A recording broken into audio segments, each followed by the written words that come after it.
Sobat, perkenalkan saya Dwi Stefani Panjaitan, mahasiswa Universitas Sumatera Utara, Prodi D3 Keuangan, NIM 202101053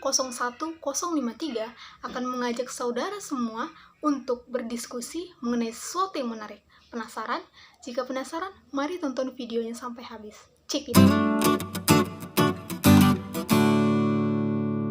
Tahukah sobat semua bahwa adopsi AI mencapai 14% di seluruh Asia Tenggara?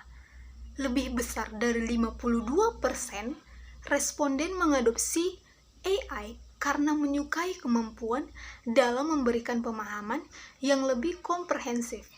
Dan 24,6% perusahaan atau organisasi di Indonesia mengadopsi teknologi AI loh. Nah, apa sih sebenarnya AI itu dan apa istimewanya AI bagi sebuah bisnis? Nah, di video selanjutnya kita akan membahas tuntas mengenai AI. Mari ikuti video selanjutnya. AI adalah simulasi dari kecerdasan yang dimiliki oleh manusia yang dimodelkan di dalam mesin dan diprogram agar bisa berpikir seperti halnya manusia.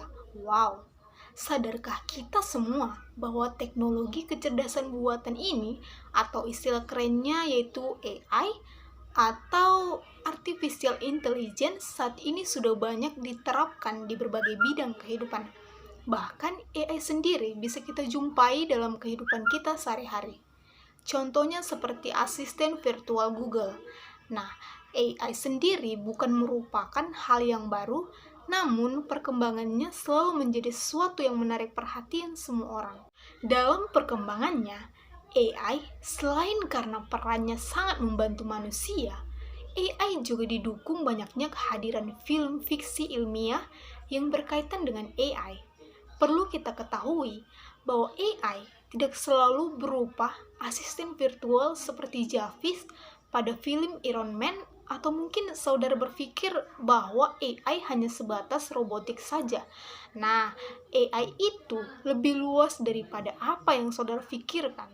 Nah, AI bisa diterapkan dalam berbagai hal dengan menekankan pada kecerdasan mesin yang bisa memberikan respons layaknya manusia. Wow, sungguh menarik bukan? Pastinya kita sudah tahu bahwa perkembangan teknologi sangat pesat. Nah, hampir semua perangkat komputer atau teknologi modern telah banyak menerapkan kecerdasan buatan. Bahkan AI diprediksi akan terus berkembang dan lebih cerdas lagi. Dan saya, kamu, kita semua tidak dapat menghindari hal itu. Contoh kecerdasan buatan atau AI yaitu rekomendasi e-commerce.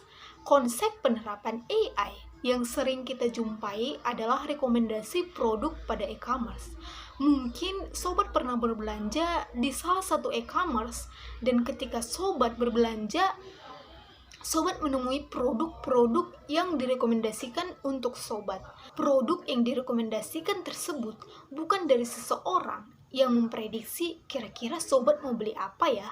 Nah, jadi produk rekomendasi itu merupakan hasil dari proses AI.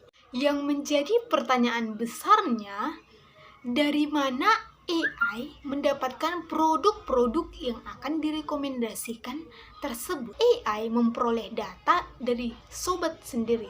Misalnya ketika sobat melakukan pencarian produk, pembelian produk, dan sobat sudah melihat produk apa saja, data tersebutlah yang akan diproses dari konsep AI, yaitu data mining, sehingga AI akan merekomendasikan produk-produk yang pas buat sobat. Bagaimana ya AI bisa mengembangkan sebuah bisnis? Apa saja keuntungan yang didapatkan apabila sebuah perusahaan menggunakan kekuatan AI? Nah, dikatakan bahwa AI adalah kunci sukses para perusahaan terkemuka, mulai dari e-commerce hingga pelaku usaha mikro, kecil, dan menengah. Contohnya adalah perusahaan besar Lazada. Pemanfaatan AI dapat ditemukan dalam kegiatan sederhana di keseharian seperti berbelanja online dari Lazada.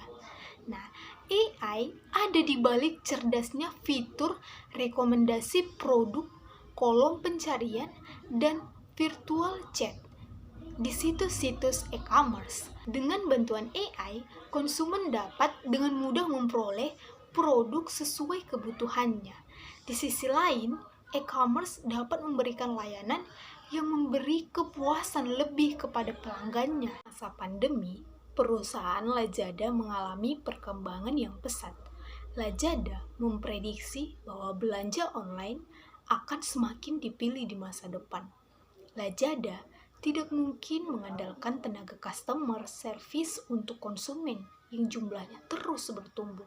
Melalui automation AI berupa chatbot, Lazada membuat AI yang mampu menjawab pola pertanyaan serupa dari para konsumen, mulai dari informasi yang berkaitan dengan status pemesanan hingga pengembalian produk. Melalui AI, perusahaan Lazada membuat sebuah fitur yang bisa menjawab pertanyaan berulang dari para konsumen. Sukses adalah impian semua orang, dan banyak cara yang dilakukan untuk meraih kesuksesan tersebut. Cara masing-masing orang tentu berbeda.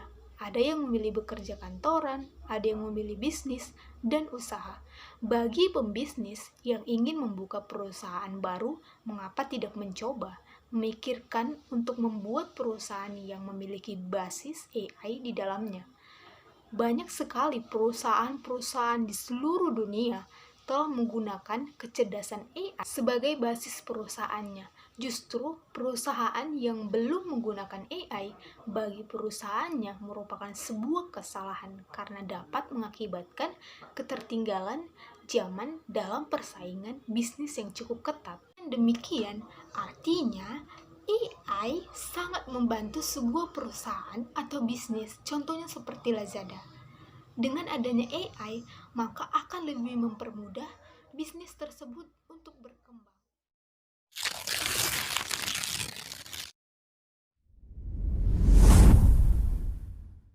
Poin penting dalam proses AI adalah learning, reasoning, dan self-correction. Proses belajar AI tidak selalu disuruh oleh manusia, melainkan AI akan belajar dengan sendirinya berdasarkan pengalaman AI saat digunakan oleh manusia. Nah, hal yang paling menarik perhatian saya adalah dikatakan bahwa AI mampu melakukan self-correction. Self-correction itu artinya mengoreksi diri sendiri. Saya pernah mendengar ungkapan mengenai AI, yaitu jika aku tidak pernah menang, maka setidaknya aku tidak boleh kalah. Nah, sedikit ngeri bukan? Sudah seperti manusia yang tidak mau kalah. Perlu sobat ketahui bahwa AI juga bisa gagal loh. Nah, mengapa inisiatif AI gagal? 1. Perencanaan yang buruk. Sebuah perencanaan sangat penting untuk pengembangan yang efektif.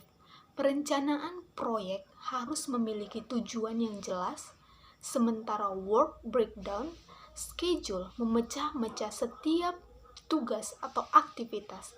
Selain itu, kita harus menetapkan cara komunikasi dan manajemen risiko dasar. Memulai sebuah proyek tanpa hal ini setara dengan melompat dalam kegagalan. Tidak memiliki struktur yang mendukung sebuah proyek pasti akan gagal. Yang kedua yaitu ruang lingkup. Setelah ruang lingkup dibuat, siklus pengembangan proyek dapat dimulai. Seorang manajer proyek menggunakan struktur ini untuk mengembangkan sebuah tim, mengalokasikan peran dan tanggung jawab serta menyusun jadwal proyek. Jika salah satu dari keputusan ini gagal, maka semua rencana tersebut akan mengalami kegagalan pula. Kegagalan proyek tidak bisa kita hindari ketika masalah itu telah terjadi. Yang terakhir adalah komunikasi yang buruk atau tidak adanya transparansi. Agar sebuah proyek berhasil, semua orang yang terlibat harus bisa melakukan sinkronisasi tanpa henti satu sama lain. Jadwal yang transparan, metode produktivitas, dan strategi pelacakan waktu semuanya memainkan peran pendukung dan sangat diperlukan selama fase eksekusi.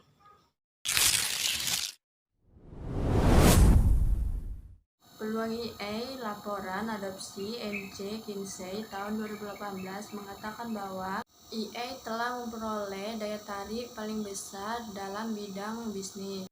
Itu menghasilkan nilai tertinggi dalam bidang industri tertentu, yang termasuk dalam urutan adopsi terbesar hingga terendah, operasi layanan, pengembangan produk atau layanan, pemasaran dan penjualan, pemasukan rantai, manufaktur, resiko, sumber daya manusia, dan keuangan perusahaan.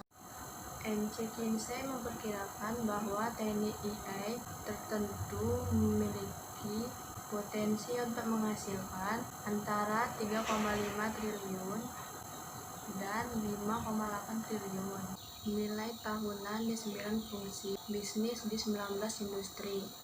Ilmu data adalah suatu disiplin data yang khusus mempelajari data, khususnya data kuantitatif, baik itu struktur maupun tidak struktur. Bagaimana cara mesin belajar? Mesin belajar dari data melalui berbagai teknik dengan makhluk yang paling dominan, yang diawasi, tidak diawasi, semi supervisi, penguatan, dan pembelajaran transfer. Data yang digunakan untuk melatih dan model pembelajaran mesin yang dioptimalkan biasanya dikategorikan sebagai berlabel atau tidak berlabel. Konsep EI. Konsep EI menjelaskan kapan mesin dapat belajar dari informasi atau data, menghasilkan beberapa tingkat pemahaman, dan kemudian menggunakan pengetahuan yang dipelajari untuk melakukan sesuatu. Sekian yang bisa kami sampaikan mengenai AI dan pengaruhnya terhadap sebuah bisnis. Kami dari kelompok 3 mengucapkan terima kasih.